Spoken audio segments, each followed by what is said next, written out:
Sabi nga sa kasabihan, may pera sa basura. Pero sa Batangas, may bigas palang kapalit ang mga basura.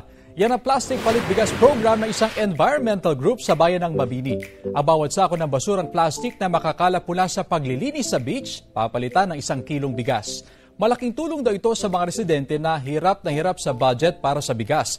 Kaya naman kanya-kanya silang kuha ng sako at paramihan ng may ipong basurang plastic. Galing ang pondo sa mga private donor at ilang kumpanya na layo mapangalagaan ang ating mga karagatan. Batay sa 2022 report ng Our World in Data Project ng University of Oxford, Pilipinas ang may pinakamalaking kontributor ng plastic waste sa karagatan sa buong mundo. Kapuso, alamin ang maiinit na balita. Bisitahin at mag-subscribe sa GMA Integrated News sa YouTube. Sa mga kapuso abroad, samahan niyo kami sa GMA Pinoy TV at sa www.gmanews.tv.